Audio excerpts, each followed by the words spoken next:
Êtes-vous encore Charlie? Et le serez-vous encore après la vidéo qui va suivre? On va prendre le prétexte de 2 éléments de Charlie Hebdo pour détailler un petit peu pourquoi il n'y a pas mieux en termes de soumission à la pensée dominante, à travers 2 exemples qui sont assez sympas et très récents, et qui nous permettent de décortiquer un petit peu le réductionnisme et puis surtout le conformisme dans lequel on baigne. Avant cela, j'en profite pour vous faire une petite promo pour ma maison d'édition avec 2 livres qui viennent de sortir, celui de Vincent Pavant, dont il va être question d'ailleurs, parce qu'il a été un petit peu brocardé par une journaliste de Charlie Hebdo, donc Tout foutre en l'air, qui revient sur la pensée sadienne et son influence dans la politique et les mœurs actuelles, avec la sexualité, le transhumanisme et tout ce qu'on peut retrouver dans les élites. Restez jusqu'à la fin de la vidéo, on va bien se marrer parce que je vais vous donner des exemples assez concrets et croustillants de l'actualité, mais peut-être que vous les avez vus passer. Et puis le mien, Soignant suspendu, citoyen d'avant-garde, où je reviens sur l'actualité des soignants suspendus d'un point de vue, on va dire,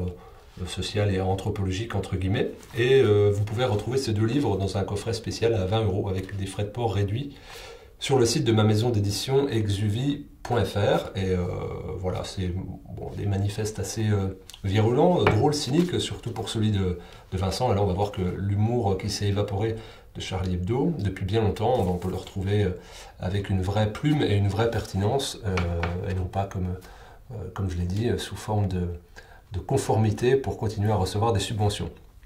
Alors Charlie Hebdo, quand on l'a en tête, déjà c'est dur de trouver des lecteurs de Charlie Hebdo autour de nous, tout le monde connaît Charlie Hebdo, mais plus grand monde le lit. On le lisait à l'époque de Choron, de Wolinski, de Ciné, où il y avait un vrai propos, un regard saillant sur l'actualité, sur la société, mais puis depuis que Philippe Val a repris le magazine, il a arrêté il y a 10-15 ans je crois d'être dans le comité des rédactions, et ben là on a eu un discours plutôt pro-guerre, va-t-en-guerre, pro-OTAN, où on avait le rédac-chef qui qualifiait Snowden de traître à la démocratie. Donc Edward Snowden a quand même dénoncé des malversations gouvernementales de par le monde, avec courage, et donc non, c'était pas la ligne à suivre selon Monsieur Val. Par exemple, l'histoire du pass sanitaire en France, ça a eu une vertu. D'abord, les gens ont pu circuler librement, sauf évidemment ceux qui n'ont pas droit au pass sanitaire, mais qui se sont marginalisés eux-mêmes, volontairement. Et quand on leur dit...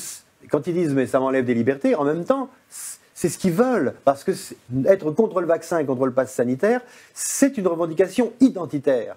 C'est identitaire. Donc plus on est marginalisé, parce qu'on n'a pas de pass sanitaire et pas de vaccin, plus la jouissance narcissique d'avoir une identité reconnue et contestatrice éclate. Ce qui aboutit à une perte de sens de ce journal, qui est plus lu que par des 68 arts attardés, et par des ados boutonneux en manque de sensations et qui ont l'impression d'être subversifs en lisant ce journal qui n'a plus rien de pertinent, puisqu'il n'y a plus vraiment de discours, il n'y a plus de concept, il n'y a plus de regard, il y a juste de la gratitude envers les subventions qui sont déversées, et donc évidemment on ne va pas mordre la main qui nous donne à manger, parce que si on se rappelle quand même que quand il y a eu les terribles agressions, on va dire qu'il y a eu un élan populaire de soutien à Charlie Hebdo sur le numéro qui est sorti. Je crois que je ne sais plus combien, il y a eu de centaines de milliers, peut-être même 2 millions d'exemplaires vendus. Donc Charlie était très content que tout le monde soit Charlie, et file un peu de pognon en achetant le numéro, puis il était très surpris que le numéro suivant, personne ne l'achète. Et peut-être que les gens qui ont soutenu Charlie, ils ont dit « mais c'est de la merde en fait, c'est nul à chier comme magazine ». Et oui, ça s'appelle le retour de bâton, donc personne ne s'est vraiment abonné, personne n'a continué à lire, parce que tout le monde s'est rendu compte que même si c'est horrible et qu'on ne doit pas assassiner des gens, c'était creux, il n'y avait rien, et c'était juste des blagues potaches qui n'avaient pas de sens, et de la fausse provoque qu'on fait quand on a 15 ans, mais quand on a 50, ça devient un petit peu gênant et malaisant, comme disent les jeunes. Puis il y a eu récemment, on va dire, des attaques quand même sur une catégorie de Français, on va y revenir, c'est assez sournois, surtout des gens qui regardent un peu à l'Est, qui portent des voiles, ça revient quand même de manière récurrente. Et là, dans l'article que je vais vous nommer, qui est écrit sur la santé, par 2 fois, on nous parle des musulmans, il y a un problème avec les musulmans, avec Charlie Hebdo, donc on va essayer peut-être de les détendre, et puis eux qui accusent de séparatisme, on va essayer peut-être de les ramener dans un vivre ensemble qui est plus sympathique, quelque part. Alors, il y a déjà eu cette une, il y a quelques semaines, dont je parle dans mon bouquin, je refais un coup de pub, voilà. Donc où je parle de Charlie Hebdo qui a fait une pub, on voit un soignant qui injecte de la mort au rat à quelqu'un qui serait qualifié de complotiste, et le titre c'est le complotisme, le seul virus contre lequel la science ne vaut rien. Donc c'est-à-dire que Charlie qui se bat pour la liberté d'expression, parce qu'il y a eu beaucoup de procès contre, Charlie a fait du procès en disant on a le droit de dire tout ce qu'on veut, mais apparemment pas trop, parce que vous allez le voir, là, dès qu'on parle de santé alternative, il faut pas en parler. Donc là, cette une est assez gênante, parce qu'on voit bien que là, il y a un regard politique, qui est celui du pouvoir. Dire, faut pas de complotisme, on ne sait pas, on voit un petit peu le chaman du Capitole qui est là, qu'est-ce que c'est que le complotisme, on parle de vaccins, enfin, on comprend qu'il y a des amalgames un peu bizarres. Et on comprend peut-être pourquoi Charlie n'a jamais brocardé le gouvernement quand il y a eu des mesures sanitaires, quand il y a eu des censures gouvernementales sur des gens qui prenaient la parole, quand il y a eu des confinements, des pressions, des censures, des menaces. Rien sur les couvre-feux, rien sur les discriminations des catégories de la population, comme les soignants suspendus, toutes les personnes qui n'avaient pas de passe sanitaire à une époque. Voilà, donc on s'en fout en fait, on rigole pas de ça, on se contente de faire fructifier de manière dégueulasse, maigrement, sur le charnier des gens qui sont décédés il y a une dizaine d'années, puis de quémander des subventions. Et bien évidemment, il faut payer le prix, c'est le prix de la soumission. Alors il n'y a plus rien d'irrévérencieux, évidemment.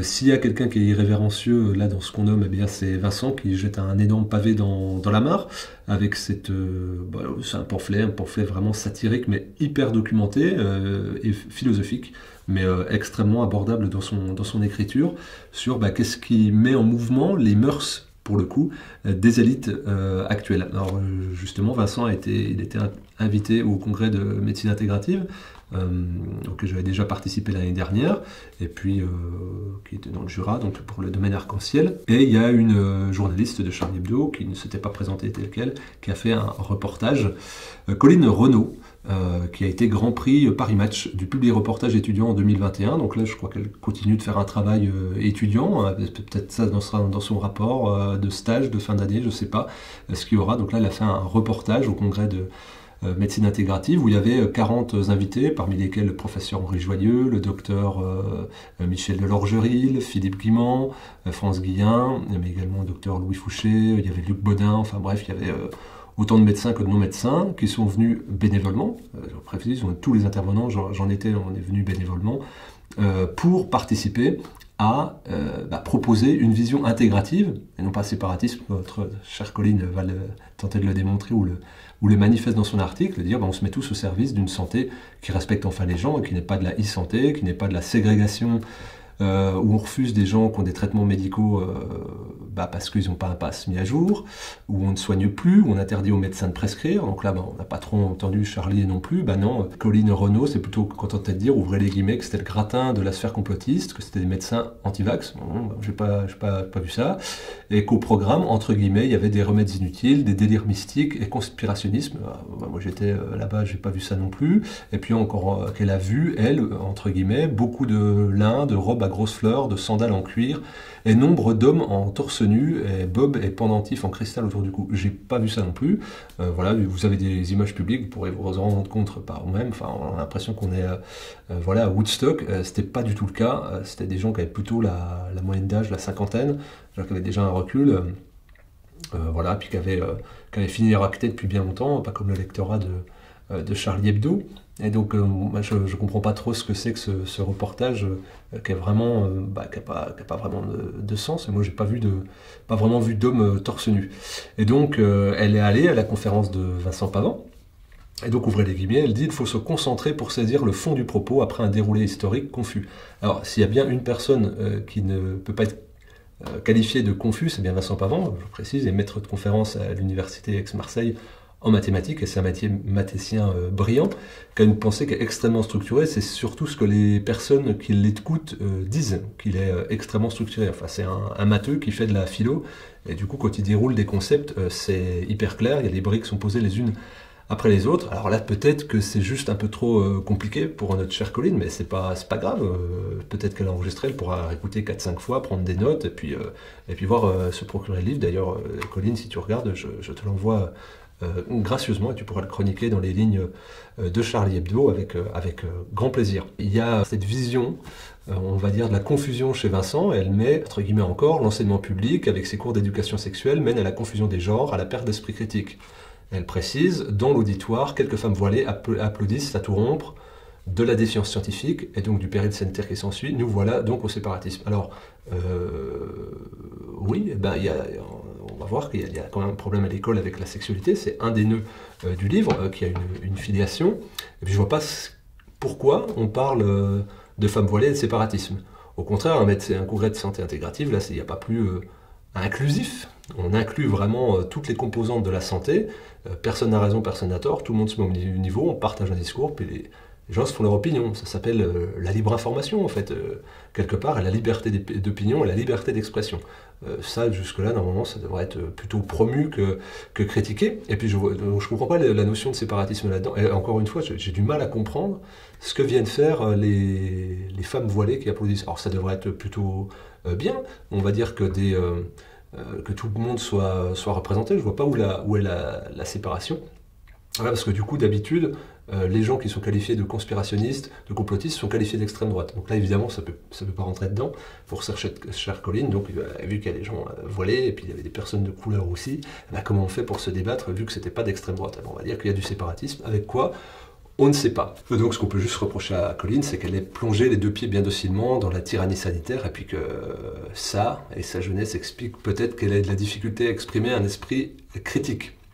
Alors encore une fois, je reviens sur le fait un peu obsessionnel d'évoquer des femmes voilées, tout comme je m'étonne du fait que, entre guillemets, elle dit il y a la possibilité de finir au kebab du village, en face le domaine arc-en-ciel, c'est aussi ça le Jura. Alors pourquoi parler de kebab dans le Jura, de dire qu'il y a un antagonisme, c'est quoi cette référence?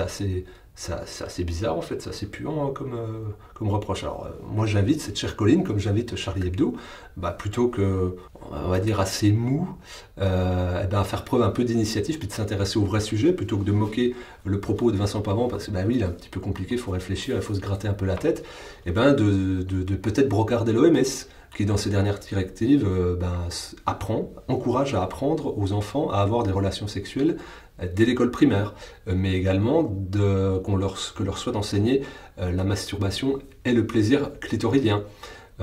Également les subventions qui sont données en France pour que des travestis viennent faire la lecture dans des écoles maternelles. On peut également aussi parler des affiches qui sont actuellement dans le domaine public, payées par les infos, où il y a marqué « La pénétration me fait mal » et qui peuvent être lus par des enfants à l'abribus en attendant leur bus scolaire, et puis dire maman, qu'est-ce que c'est qu'une pénétration. Voilà, on peut aussi évoquer le fait que Darmanin soit, on va dire, publiquement accusé, c'est pas un crime, mais d'aller dans les clubs échangistes, mais en tout cas, que le fait qu'il ait une grosse acquaintance avec les clubs échangistes ferait que ces clubs échangistes aient été jugés essentiels et n'aient pas été fermés ni pendant les couvre-feux, ni pendant les confinements. C'est quand même très bizarre ça, donc c'est évoqué par Vincent dans son livre. On peut également évoquer le fait que l'assistant d'une sénatrice de la Renaissance soit inculpé de maltraitance sexuelle forcée. On peut également évoquer France Inter, qui la semaine dernière, a fait un article, un reportage en disant que l'instinct maternel était une vaste supercherie, ou encore à Lyon, là c'est fantastique. Là, il y a des associations qui se sont vues couper leurs subventions, 9 je crois, pour qu'elles soient attribuées, toutes ces subventions, à un duo écosexuel, c'est-à-dire on voit un couple d'hommes nus, entièrement nus, dans des jardins, dans des parcs lyonnais, avec des godemichets qui font l'enseignement de la nature à des classes scolaires. Donc je me dis, tiens, peut-être que ça vaudrait le coup. Là, moi, j'en ferai des blagues, j'ai envie d'en faire des blagues. Là, si on me dit, il y a deux mecs à poil qui viennent dans un parc avec des godemichets pour enseigner la nature à mon gosse, je me dis, tiens, j'ai envie d'en rire, ça me fait rire, puis j'aurais envie de me questionner. Peut-être que là, Charlie, avec son côté subversif, auto-revendiqué, et polémique, auto-revendiqué, et on va dire un petit peu avec la sagacité d'esprit auto-revendiqué, pourrait faire quelque chose sur ces sujets-là. En tout cas, il y en a un qui a fait le boulot, c'est Vincent. Vraiment, c'est un livre que moi je juge essentiel, que j'ai grand plaisir à éditer, et qui fait le lien entre tout ça, donc tout foutre en l'air, il y a un jeu de mots évidemment, ça de la sexualité, le transhumanisme et l'international élitaire, et qu'on comprenne que ce ne sont pas des épiphénomènes, ce que je dis, vous le voyez bien, il y a un bruit autour de la sexualisation, de l'hypersexualisation de la société, et beaucoup en direction des enfants, et c'est pas anecdotique. Si on voit apparaître ça depuis ces derniers mois, ça repose sur une intention politique claire. Si on voit Marlène Schiappa dans Playboy, c'est assez clair aussi. Et donc ça repose sur le boudoir la philosophie du boudoir de Sade, et donc le parallèle est vraiment assez magistralement établi de la part de Vincent. Et voilà, donc je vous rappelle, ces deux livres en coffret, en lien dans la description, 20 € avec frais de port réduits à 1,89 € je crois. Donc voilà, c'est difficile, toujours pareil, imprimé en France sur du papier ici de forêt éco-géré. Mes droits d'auteur vont au syndicat Liberté Santé qui défend